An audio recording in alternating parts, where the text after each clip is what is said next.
Muy buenas tardes.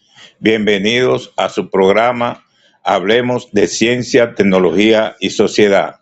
Yo soy Miguel Cabrera y hoy vamos a tratar un tema de interés para conocer lo que fue la vida de América Latina y de la región en la cual nosotros vivimos. Se trata de pasado, presente y futuro de América Hispana. Vamos a hacer un análisis contamos con la presencia virtual, porque está en estos momentos en Argentina, de Luis Gote. Luis Gote es un pensador, un escritor, un analista político, también escritor de obras referidas al federalismo. Ha escrito algunos libros, por ejemplo, en este caso, 5 tomos acerca de Buenos Aires humana, también el federalismo y el regionalismo. Es decir, es una mirada que hace Luis Gote acerca de lo que es el centralismo, ese centralismo estatal que él lo critica, porque él es partidario del federalismo, pero también el deterioro institucional y los desafíos estructurales que vive la región, como son la reforma tributaria, el cambio de la matriz productiva, entre otros temas que vamos a abordar en este momento. Luis Gote va a analizar y vamos a partir de lo que era y lo que esa visión europeizante que hay. Es decir, Luis Gote, bienvenidos al programa. ¿Cómo estás? ¿Qué tal? Buenas tardes. Muchas gracias, Miguel, por la invitación a tu programa. Un saludo fraterno a la producción que hace posible que hoy estemos conectados y a toda la audiencia de República Dominicana y a todos los amigos hispanohablantes. Voy a hacer referencia a los títulos de algunos de los libros que he publicado, pero vos fíjate que es común denominador para toda la América hispana. Desde la Argentina tenemos exactamente el mismo problema. Una matriz productiva extractivista, generalmente agrícola-ganadero, expulsor de jóvenes desde la periferia de las zonas hacia el centro, ¿no? Generalmente hacia la capital federal, o mejor dicho, hacia un centro capital del país, que termina absorbiendo absolutamente todo y le va quitando posibilidades de desarrollo y de progreso a todas las regiones alejadas de ese centro. Esto es lo que se viene sucediendo desde hace por lo menos 200 años, desde que empezamos o de que surgen lo que llamamos Estado republicano o república con el nombre del respectivo país, ¿no? Como vos bien dijiste, la gran mayoría de nuestras patrias han caído dentro de un régimen centralista. Sí, pero cuando nosotros analizamos ya la parte histórica, porque vamos a comenzar de lo que ha sido la llegada de los españoles aquí, nosotros vemos que hay una concepción historiográfica que es eurocéntrica, es decir, se trata de ver a lo que es Europa como el centro de todo. Es decir, Es, ¿cómo usted ve eso? Que no hay en este caso, pues, ¿por qué no hay como una historia propia, una historiografía propia que resalte los valores de nuestros países? no solamente no tenemos una historia propia, no tenemos una ciencia y una tecnología propia. El lector, el hombre de a pie, se encuentra muchas veces confundido por la gran cantidad de libros que tratan el tema de la historia de Hispanoamérica. Y cada libro tiene relatos o construye un relato totalmente distinto entre sí. Ahí es donde juegan lo que llamamos escuelas o corrientes historiográficas. Tenemos una gran cantidad de estas por la América hispana, todo obviamente con influencia europea. Y si me permitís, estas corrientes historiográficas yo las dividiría o las sintetizaría en dos grandes líneas. Una corriente historiográfica anglófila y una corriente historiográfica hispánicas. Las dos tienen miradas absolutamente distintas de lo que es la América hispana. Dentro de ellas tenés muchas variantes, desde el positivismo, neopositivismo, liberalismo, el materialismo dialéctico o marxismo, la historia de Annales francesa, la historia política y social de Inglaterra. Son todas, diríamos, anteojeras que los historiadores nuestros han tomado para describir todos los procesos históricos de la América hispana. Y esto lleva a que haya una gran diversidad de interpretaciones sobre nuestro pasado, pero interpretaciones que de ninguna manera y de ninguna forma hacen pie del verdadero problema de la América hispana, porque es un problema que tenemos desde hace 200 años y que no se viene hablando con certeza y precisión. Es decir, que de alguna forma las historiografías, nuestros historiadores, se han convertido en una especie de herramientas del coloniaje europeo o de esta Europa etnocentrista, imperialista y dominante o hegemónica, justamente para cubrir esa situación, ese escenario, ¿no? de una Europa que no ha dejado de ser colonialista. Esto es lo que permitió que esos historiadores desarrollen sus propias narrativas y del cual nosotros tomamos, absorbemos, discutimos. No solamente esto, sino que también basamos toda nuestra ciencia y nuestra tecnología, porque la historia termina atravesando a nuestra filosofía, a la antropología, a la sociología, incluso a la psicología. Decía un gran filósofo y antropólogo argentino, Rodolfo Kusch, que debemos no explicar América, tenemos que explicarla desde nosotros mismos. Decía él, pensar desde América, no sobre América. Y esto es lo que nos está faltando en América hispana, aunque se intentó o hubo un ensayo allá por la década del 70 en Argentina, con lo que se llamó las cátedras nacionales, impulsada entre otras figuras por Amelia Podetti, que se intentó buscar una epistemología, una metodología y obviamente su derivación en la ciencia y en la tecnología de un conocimiento que sea propio y nuestro. Después, con el golpe de Estado de 1976, esto quedó olvidado, porque a partir de 1983, cuando se recupera la democracia en Argentina, nuestros pensadores, intelectuales, que también les viene ocurriendo a todos los pensadores académicos, intelectuales de la América hispana, han quedado empantanados en esta discusión entre derechas e izquierdas. Dos conceptos que se agotaron, que dejaron de dar explicaciones. En 1972, con el abrazo de Nixon y Mao. Ahí es donde se termina ya estas discusiones entre un sector y otro. Hoy la discusión que se tiene que dar es entre países hegemónicos y países dependientes, que es la misma historia que se viene dando desde hace siglos, ¿no?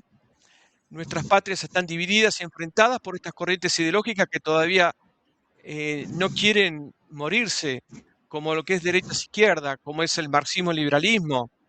Debemos pensar una corriente, como te decía, de interpretación propia.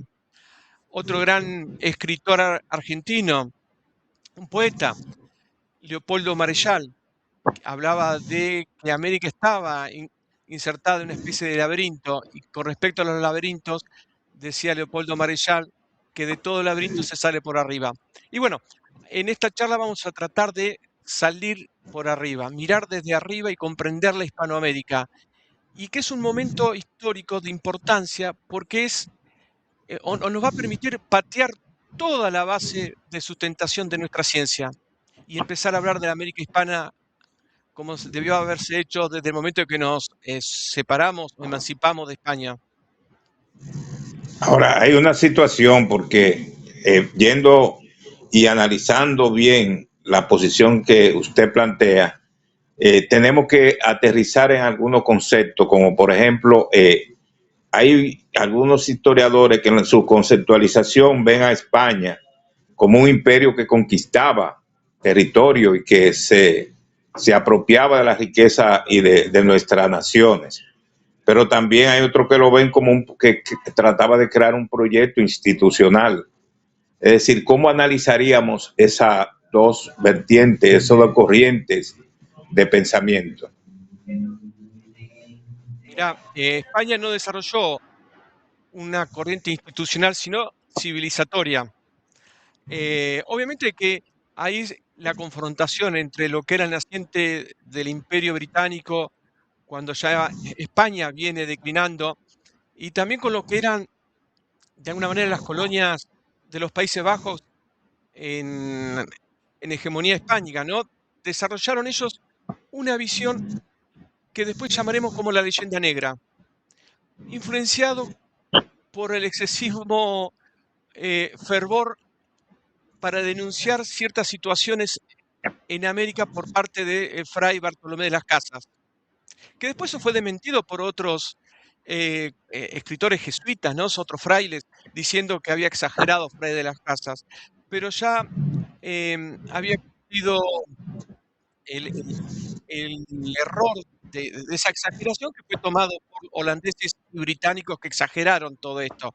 Y cuando hablamos de una España conquistadora, expoliadora, extractivista, no olvidemos que España también es un pueblo que viene de la conquista y que fue sometido durante 8 siglos por los musulmanes bereber.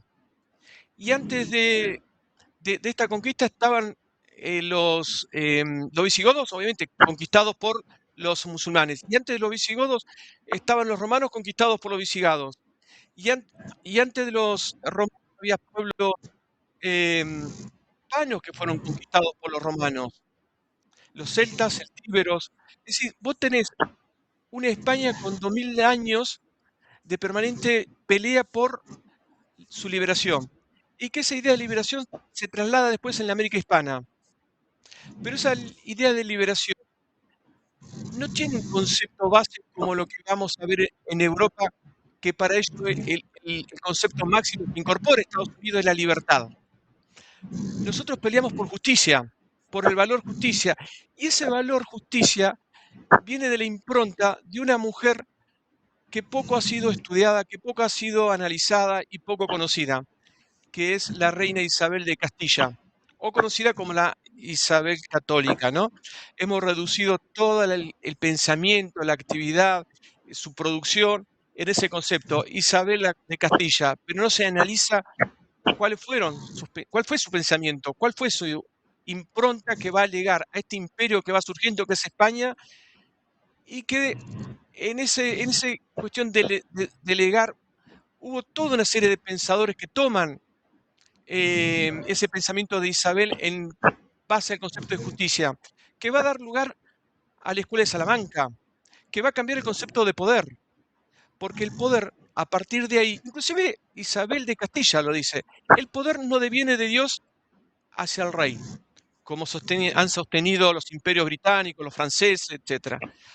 Para ella, y lo dicen y lo profundizan los salamanquinos, cuando dicen que el poder deviene de Dios hacia el rey, pero viene legitimado por el pueblo. Ahí el pueblo se convierte en un sujeto de importancia en este esquema. Inclusive, algunos pensadores de la Escuela de Salamanca, que también han sido de alguna forma proscriptos, desterrados, olvidados, como Francisco de Soto, Francisco de Suárez y otros, que ellos dicen que cuando el poder se convierte en tiránico, ya se encuentra deslegitimado. Entonces no se debe permitir que el rey, el monarca, el tirano, mantenga el poder. Inclusive se lo puede asesinar. Esto fue toda una discusión y que se va a ir profundizando en el siglo siguiente en Francia, cuando asesinan al rey francés, responsabilizando al pensamiento de la Escuela de Salamanca.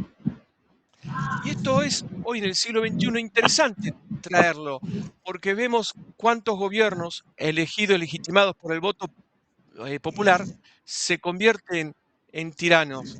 No digo que vayamos a un asesinato, pero sí revocarle el poder, porque esto es parte de la filosofía legada de por Hispana, y que deviene desde Isabel de Castilla, 400 años, casi 500 años que venimos trabajando en este concepto. Pero bueno, hemos preferido todas las categorías conceptuales de pensamientos anglosajona. Entonces hay que empezar a recuperar el conocimiento hispánico, ¿no? Que no, como decía vos al principio, hay corrientes historiográficas que asimilan a España a las mismas categorías que le cabe a la francesa, a la holandesa, portuguesa o a las británicas, que ellos sí eran colonialistas, eran tiránicos, solamente les importaba em, construir factorías en los países en donde pisaban, extraer sus recursos, explotar a su gente y esclavizarla. No olvidemos la actividad de conquista que desarrollado por los británicos en lo que es el sudeste asiático, en China, en la India y otros países. Fue totalmente Ahora, distinta a la que lleva España, ¿no? sí, ahora hay una situación que también debemos analizar, que fueron la fundación que se hicieron de algunas universidades, en el caso Universidades. también de los hospitales, también iglesias, y una institución que fue muy cuestionada en su momento, que fue las audiencias, que eran una especie de tribunales. Es decir, ¿cómo usted analiza esa estructuración institucional que se estaba dando en ese momento en América? Específicamente las universidades, que jugaron un papel fundamental en el desarrollo. Mirá, estudios recientes establecen que del total del oro y de plata que se extrae de América Hispana, solamente el 20% llega a España. El resto se utiliza para inversión en rutas, carreteras, en las instituciones que vos recién nombrás, el caso de las universidades, de las escuelas, los colegios, la fundación de pueblos. La mayoría de los pueblos que hoy nombramos en América Hispana tienen su origen durante los virreinatos. Quizás uno de los pueblos más importantes, o por lo menos yo considero como una de las decisiones más importantes que se toman en América Hispana, desde su descubrimiento hasta la independencia o emancipación de nuestras patrias, es la que toma Hernán Cortés en 1519, cuando funda Villa Rica de la Veracruz. ¿Por qué? Porque establece el primer ayuntamiento, el Cabildo. El Cabildo es la primera experiencia de gobierno local. Es en el siglo XXI, llamaríamos los municipios con autonomía municipal y cartas orgánicas. Que esto deviene de todo el proceso de la reconquista española durante lo que denominan Edad Media. El cabildo tendrá su importancia, ¿por qué? Porque se extiende en todos los virreinatos de la América Hispana. Esos virreinatos, muchos de ellos, darán origen a las provincias de los nuevos estados nacionales, y lo que llevará a la constitución de lo que conoceremos como el sistema de gobierno federal. No es como muchos creen que es una copia del modelo norteamericano.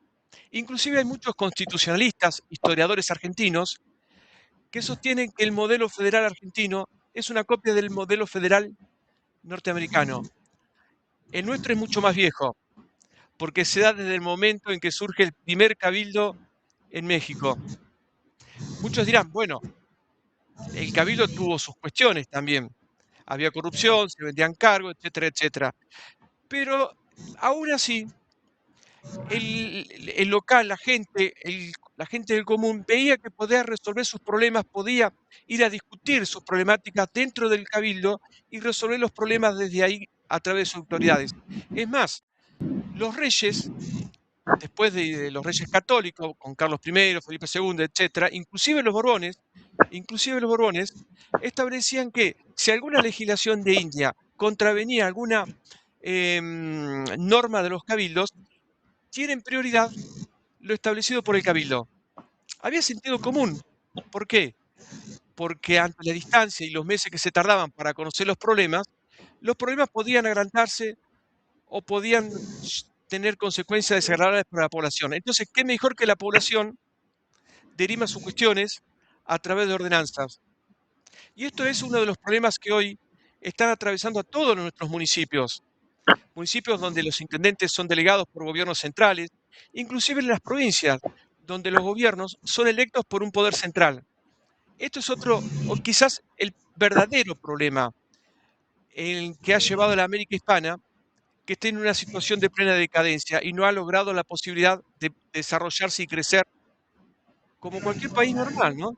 Es el centralismo y esta permanente lucha con el federalismo, que los historiadores subsumen o simplifican la cuestión del federalismo como una cuestión del siglo XIX, en donde se pelean entre los capitalinos con los del interior. Ahora, el problema del federalismo, ahora que estamos enfocando ese tema, ese federalismo para muchos es una copia extranjera. Es decir, nosotros en América Hispana lo que hicimos fue que copiamos de Europa esa concepción federalista.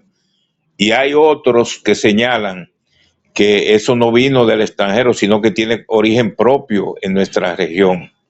¿Cómo usted analizaría esa controversia, contradicción que hay entre algunos pensadores? Bueno, esto un poco quedó respondido al comienzo del programa, cuando dije que había dos corrientes historiográficas, una anglófila y la otra hispánica. Obviamente que los historiadores de la primera corriente, la anglófila, van a asociar toda la producción institucional, científica, histórica, filosófica inclusive, derivado de la producción inglesa. Inclusive, mira vos, el concepto del liberalismo de Adam Smith, el concepto económico, el concepto político del liberalismo de John Locke, no son propios de Inglaterra. Ya la escuela de Salamanca habían hecho toda una descripción y desarrollo del liberalismo de aquel momento. Te estoy hablando de 1620, 1640. Ellos dicen, el sistema liberal debe ir acompañado con una serie de principios éticos y morales. Debe ser con esos principios morales, obviamente cristianos. Cosa que después, en el siglo siguiente, con Adam Smith, te hablan de un libre mercado, de una mano invisible, que controla la demanda y oferta y entre demanda y oferta, perdón. Deja el mercado libre a ese control, ¿no? Cuando ya los salamanquinos establecían que el mercado debería ser controlado por principios y por los valores que se sustentaban en ese momento en España. Fíjate vos la diferencia. Ellos han, la escuela de Salamanca, y vuelvo a repetir, por la influencia y la impronta que delega la reina Isabel de Castilla, establecen esquemas de pensamiento ligados a la moral y a la ética. Después, con el protestantismo, surgirá en el siglo XV, empiezan a ver que, mejor dicho, el protestantismo, la religión protestante, ¿no? Lo que es Lutero, etcétera, en el fondo es una discusión política sobre la riqueza, en donde la Iglesia Católica impone límites al desarrollo y crecimiento de la riqueza, y donde había señores feudales, príncipes, que no quieren tener límites, y donde la Iglesia Católica es un estorbo para ello. Y ahí es donde impulsan el pensamiento de la ruptura de Lutero, llevándolo a un extremo. Aparece Calvino y aparecen las distintas corrientes protestantistas, que en definitivo lo que son estas corrientes, una pelea entre poner valores y principios al avance del liberalismo y del capitalismo, o dejar que ellos avancen sin ningún tipo de control. Y bueno, y hoy Ahora, tenemos... ese centralismo, ¿cómo funciona? Ese centralismo que funcionaba en ese entonces, porque ahora sí sabemos cómo funciona, pero en la época colonial, en la época donde nosotros se estaban formando las naciones, y luego incluso de la independencia de nuestros pueblos, de España, ¿cómo funcionaba ese centralismo? ¿Qué consecuencia trajo Mira, el centralismo? En el momento de las emancipaciones, Chile, Colombia, Venezuela, Argentina mismo, se proclaman federales. Chile con lo que se conoce como la Patria Vieja, entre 1811 y 1814, donde asume el gobierno José Miguel Carrera, otro de los olvidados, de los grandes hombres sudamericanos, establecen un gobierno, una administración de gobierno federal, al igual que Bolívar en su comienzo también, y Miranda también a favor de un gobierno federal. Pero después, por los vaivenes políticos, vieron que había inconveniente en ese sentido, porque había que tomar decisiones rápidas, porque las tropas españolas venían avanzando y no podía permitir que las autoridades de ese momento consulten a las provincias qué hacer o qué no hacer. La decisión había que tomar en ese momento. Entonces se centraliza el poder político. Y una vez ya independizados, ese esquema centralista de decisiones desde un punto se mantiene, salvo México y Argentina, que son los dos únicos países federales que quedan. En cierta forma también Venezuela hasta la década del 90. Después todos el resto de los países se constituyen bajo un régimen centralista, que también le ha convenido a las potencias extranjeras. ¿Por qué? Porque solamente tienen que negociar con una cabeza, que es el Poder Ejecutivo Nacional. Y desde ahí bajarán después los mandatos imperiales, ¿no? Y que tiene que ver siempre con el mismo tema, que es el extractivismo. Esto no es conspiración o ideológico. El actual embajador de Estados Unidos en Argentina, Lamela, dijo hace 2 meses qué lástima que Argentina tenga 23 gobernadores. ¿Por qué? Lo que quiere decir que si quiere llevar adelante algún tipo de política o de presión, tiene que hablar con nuestros gobernadores también. El informe de la Comisión Interamericana de Derechos Humanos de febrero del 23, la Comisión Interamericana de Derechos Humanos depende de la Organización de los Estados Americanos, de la OEA. En el artículo 240, si mal no recuerdo, establece que los países con un sistema federal deben rever ese propio sistema. Lo que te están diciendo que está incomodando ese sistema federal en donde deben convocarse o consultarse en las legislaturas provinciales para tomar algún tipo de medida. Esto es una gravísima intromisión a la soberanía de los países, Miguel. Y nadie Sí. sale a denunciarlo, a decirlo. He hablado con algunos legisladores argentinos, me dicen, estos acuerdos, estos informes, nosotros los tomamos y terminan en el cajón. Sí, ahora hay un problema también cuando usted se refiere a esa parte de cómo funcionan las instituciones, porque ahí en eso que usted último que dijo, lo que hay es poca institucionalidad cuando se procede de esa manera. Entonces, ¿por qué América Latina no hay esa institucionalidad? ¿Qué ha pasado? Porque cuando nosotros hablamos de gobierno federalista, estamos hablando de que hay un gobierno central, pero que ese gobierno está también sujeto a los demás gobiernos provinciales. Es decir, en los departamentos, en las provincias, existen gobiernos que tienen cierta autonomía del gobierno que está centralizado. Es decir, del gobierno, como le llamamos en Dominicana, central. Pero cuando son un gobierno centralista, lo que hace es que ese gobierno es el que dirige todo. Es decir, no hay gobiernos provinciales que puedan ejercer independencia en cuanto a sus funciones. Entonces, eso ahí estamos claros, pero el problema institucional, eso es lo que a veces uno como que le choca un poco en cuanto a lo que la visión que uno tiene de estos países. ¿Por qué las instituciones tradicionalmente no funcionan? A ver, convengamos que en todo el siglo XX tuvimos golpe de Estado, tuvimos el avance de sectores guerrilleros que han impedido el normal desarrollo de estas instituciones. Y no hay una educación cívica hacia nuestro pueblo para que comprendan la importancia de todo esto. A ver, la importancia entre un sistema, o la diferencia entre una administración centralista y una federal está dado por el desarrollo que pueda tener los municipios. Un intendente en un esquema centralista no va a poner todo su esfuerzo para el desarrollo del municipio, porque si necesita partidas presupuestarias, solamente las pide al Estado Nacional. En un gobierno federal, los municipios deben hacerse de sus partidas presupuestarias para desarrollar su propio municipio. Van a cobrar mejor los impuestos, van a desarrollar obras, infraestructuras, van a estar mucho más cerca de la gente y la gente tener respuestas a sus problemáticas.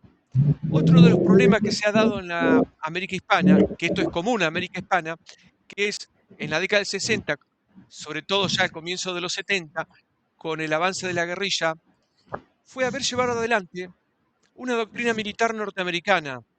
Para controlar a la guerrilla había que controlar al pueblo. La guerrilla se nutría generalmente por campesinos. No se los podía controlar porque en las zonas rurales era imposible de poder llegar. Entonces habría que llevarlos a las urbes. América Hispana se ha ido descampesinando. La cultura del trabajo del campo se ha ido perdiendo. En Argentina, casi el 96% de la población está urbanizada. Y es un país, una región netamente productora de agrícola ganadera. Y se está quedando sin trabajadores. En México, viendo un documental hace poco, estaban manifestando exactamente lo mismo. En Ecuador, en el Perú está pasando lo mismo. Se ha ido centralizando no solamente la población, sino en la medida que se centraliza la población en las grandes urbes, también el poder político. Y nos fuimos alejando en un pensamiento federal, aunque ya en Chile, por ejemplo, ya han empezado a discutir la cuestión del federalismo. En México, como vos bien decías, tenés estados provinciales que delegitiman muchas veces las decisiones del Poder Nacional. Pasa con el tema del aborto, como se ha intentado imponer. Hay estados, como Oaxaca, que no permitió que se establezca el aborto en su provincia, en su estado. En Argentina, siendo federal, se presionó a través del presupuesto que se le daban a las provincias para que aprueben el aborto, siendo que las constituciones provinciales no se los permiten. Entonces, vos fíjate, la Argentina se declama federal, pero actúa como país central. Fíjate la problemática en la que estamos. Sí, ahora hay una situación que debemos también enfocar, que es el problema de las características que se manifestaron en el siglo XIX y la del siglo XX. Es decir, esos dos siglos tuvieron fenómenos diferentes en cuanto a lo que es el avance y el desarrollo de los países de América Hispana. Entonces, cuando nosotros vemos esos casos, por ejemplo, a comienzos del siglo XIX, fueron que empezaron el proceso de independencia en estos países. Es decir, fue un proceso que se dio a partir de aquella constitución de Cádiz, es decir, estimulada por una serie de procesos que se fueron dando en Europa y aquí también tuvieron influencia.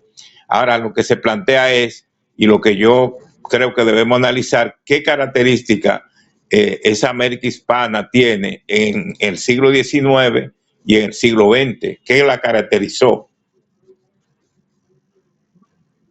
Yo no me animaría a decir que entre un siglo y otro hubo grandes diferencias. Es más, cuando se desarrolla todo el proceso independentista, y ahí tuvo un papel fundamental también el Congreso de Viena de 1815, porque ahí es donde surge la idea de centralizar el poder que toma mucho de los pensadores de la América Hispana, de una vez independizado, asumir el gobierno con carácter centralistas. Había miedo también de la disolución, de confrontaciones entre gobernadores del interior con el centralismo, etcétera, etcétera. Pero también es cierto que empezaron a desarrollarse congresos de unidad hispanoamericana en 1826, tanto en México, en Perú, Ecuador, en Chile. Hasta 1890 había un cierto deseo de trabajo de unidad en América Hispana. En 1889, perdón, 1889, en Washington se celebra el primer Congreso Hispanoamericanista de la unidad hispana detrás de Estados Unidos, que es lo que estamos viendo hoy. Pero hoy no se realiza un congreso, sino que viene a través de la fuerza bruta, como estamos viendo ante la actitud del presidente norteamericano, ¿no? Sobre la América Hispana. Lo toman por la fuerza. Antes, por lo menos, eran mucho más sutiles, formaban congresos. Pero ese congreso panamericanista lo rompe la Argentina. La Argentina siempre ha tenido esa cuestión de de fuerza centrípeta, de atracción de los países de América Hispana, esperando que Argentina tome decisiones para después encolumnarse esas decisiones de los países de América Hispana. En el siglo XX también va a surgir una idea de unidad entre los países de América Hispana. Quizás la experiencia más importante, más interesante, es la que lleva adelante el gobierno del general Perón entre 1946 y 1955. No olvidemos que en 1944 surge una organización sindical de unidad latinoamericana, el Atlas, conformado por todas las bases sindicales de la América Hispana, inclusive de Canadá. El general Perón había establecido también una unidad, un acuerdo regional entre Brasil y Chile, que también se había unido Bolivia, Ecuador, Colombia, que no llegó a cumplir por el asesinato de Izar Gaitán, en 1948, que después se produce el Bogotazo, y también se uniría México a través de Camacho, su presidente. Había todo un criterio de unidad hispanoamericano. Y después con los diferentes golpes de Estado, ¿no? Como pasó con, bueno, me olvidé de Brasil también, de Tulio Vargas, que muere asesinado o suicidio.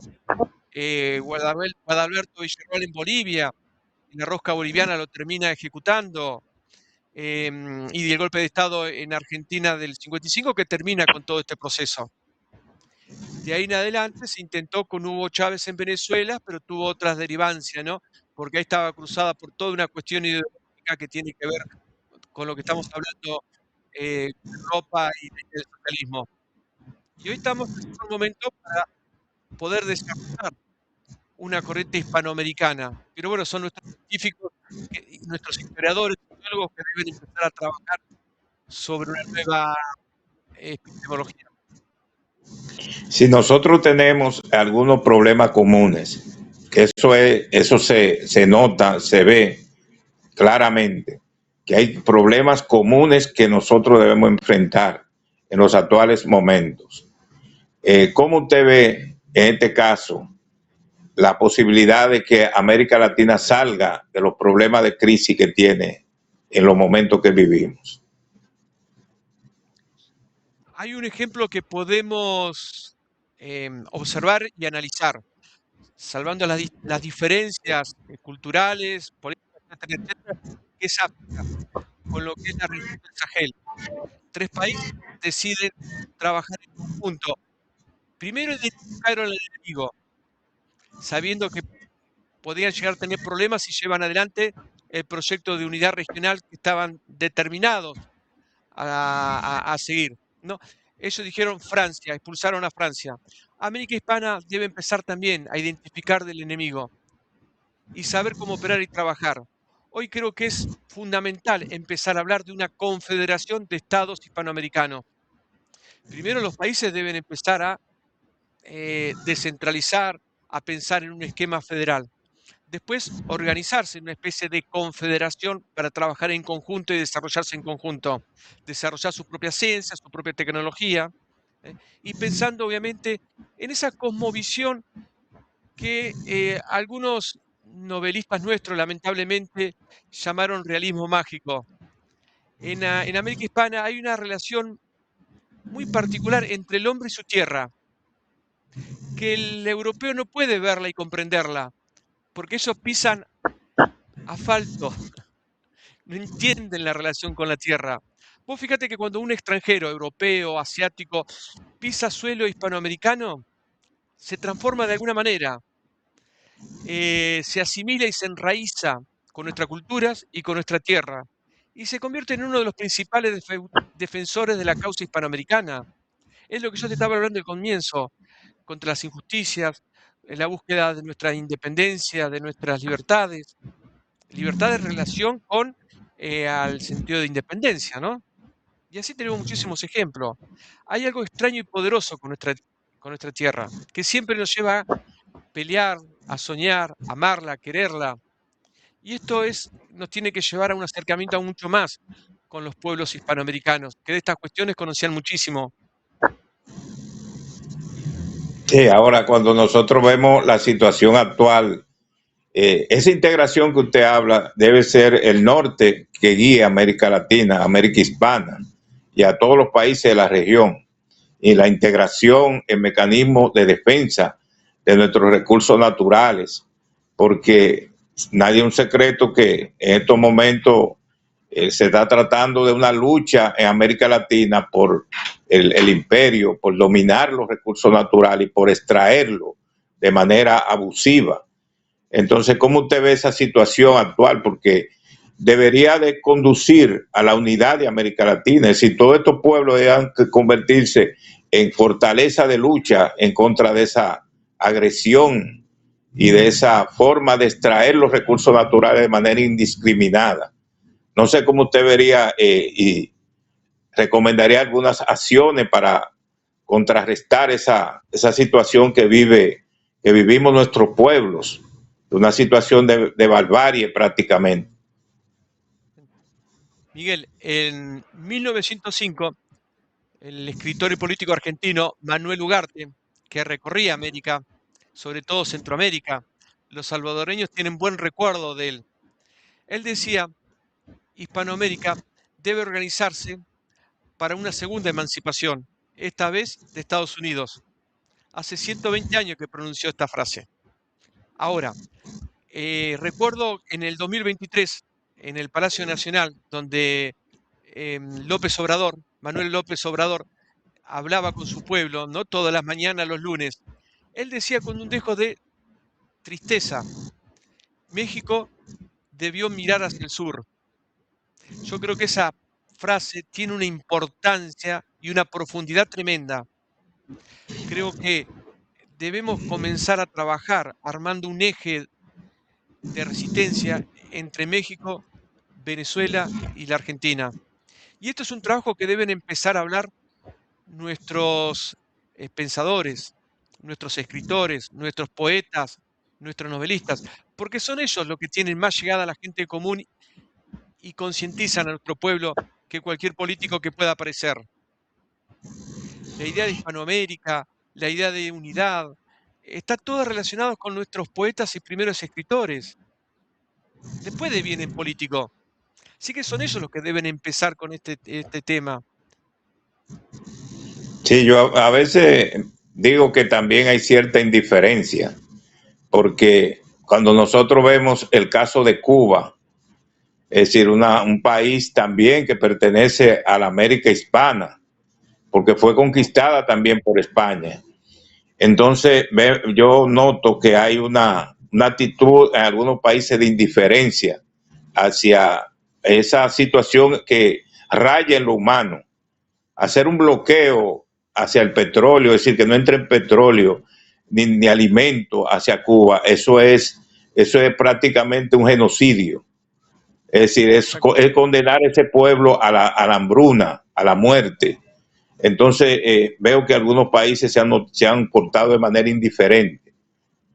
No han tenido la capacidad y la posibilidad ni la interesa de decir, no, eso hay que romperlo. Porque que usted no puede condenar a un pueblo a morir de hambre. Es decir, un pueblo que somos hermanos todos. Entonces, ahí yo he visto y he notado que hay varios países que se han solidarizado, el caso de México, por ejemplo, pero otros no, otros se han mantenido al margen, con la indiferencia que lo hace cómplice de esa actitud de bloqueo hacia el pueblo cubano. Miguel, permitime corregirte. No son los países, son sus gobiernos. El gobierno argentino, el actual, es indiferente. Es más, si es por el gobierno argentino, bombardearían Cuba. Pero el pueblo argentino, nuestro pueblo, es tremendamente solidario con Cuba. Siempre ha estado presente en los debates políticos, en nuestros escritores, en los diálogos que se pueden dar a través de los medios de comunicación. Siempre hemos sentido a los cubanos como hermanos. De hecho, hay un argentino conocido por el desarrollo militar que ha tenido en Cuba, que es Ernesto Guevara Lynch, conocido como el Che. Acá nadie pone en discusión la figura del Che, por ejemplo. Vos preguntás a un argentino promedio quién es Camilo Cienfuegos y te lo definen y saben quién es. No te van a decir que es un rapero o un cuartetero o un cantante. Saben quién es Camilo Cienfuegos. Entonces, diferenciamos lo que hacen los políticos de turno, que se doblegan ante el imperio, que lo que nuestro pueblo conoce y sabe. Lamentablemente, el caso... Tiene razón, Luis. Tiene razón. Son los pueblos que se mantienen siempre apegados a los principios de solidaridad y de apoyo a lo que es el pueblo cubano. Exacto. Entonces los gobiernos, y le digo algo que se dio aquí en Dominicana, que fue la instalación de 2 bases, en la base aérea de San Isidro y en el aeropuerto de las Américas, de tropas y aviones de guerra de Estados Unidos para agredir a Venezuela. Entonces este gobierno dominicano actuó como lo que usted dice, como un gobierno apegado a los intereses de Estados Unidos. Pero el pueblo dominicano rechazó eso. El pueblo dominicano no estaba de acuerdo y se protestó aquí en la calle en contra de esa actitud de entreguismo del gobierno dominicano. Es decir, que los pueblos, como usted bien dice, y le doy la razón, se han mantenido apegados a la justicia, a la solidaridad, al apoyo de las causas justas y contra el bloqueo que se mantiene contra Cuba. Es decir, que esa corrección que usted me hace es válida. Sí, pero yo lo que le digo a usted... Sí. No, quiere decir que a través de las redes sociales uno va conociendo cuál es la temperatura de nuestros pueblos. No es que yo haya viajado, pero uno tiene contactos a través de México, Colombia, Chile, Brasil, Uruguay, y sabe que es parecido. Ve los influencers, ve a los comentaristas, todos en la misma tónica, en la misma línea de críticas hacia la actitud asumida por el gobierno de Donald Trump con respecto a lo que ha sido Venezuela y la actitud que hoy está teniendo contra Cuba. Y están aplaudiendo a la presidenta mexicana porque se ha solidarizado y está enviando embarques de petróleo hacia Cuba. Eso es así, porque los pueblos, incluso siempre México ha tenido esa cultura de solidaridad y de respaldo a los demás países de la región. Es decir, que México se ha mantenido, lo que pasa, y eso dificulta también, Luis, la integración en los actuales momentos, esa diferenciación política que hay, esa lucha política, porque hay que ser consciente, ese sector ultraconservador ha avanzado mucho en los últimos años en nuestra región, en América Latina. Eso hay que verlo también. Obviamente, a ver, se han ocupado de comprar muchas conciencias de periodistas, de escritores y también de académicos que tienen una misma narrativa y un mismo discurso. Y eso influencia sobre los jóvenes. Aparte, vos ves también los pibes influencers que mantienen esa misma línea, ¿no?, de mentalidad colonialista. Y a veces aparecen artistas que uno admira y se pliegan lo que dicen ellos. Y son artistas que quizás no tienen ni idea de lo que están diciendo, pero le han dado un relato para repartir y lo hacen. Sí, sí. Bueno, ha sido un placer tenerlo aquí en el programa en el día de hoy. Si tiene algunas palabras de despedida, este es el momento para pronunciarla. Te quiero agradecer por haberme invitado a tu programa y los compañeros hispanoamericanos, hispanos-hablantes. Vuelvo a repetir lo que dije al comienzo. Estamos en un momento histórico donde podemos llegar a discutir toda esta mentalidad colonialista en la que hemos sido formados, educados, ¿no? Y en el cual ha surgido nuestra ciencia o la comprensión de lo que es nuestra ciencia, nuestra tecnología.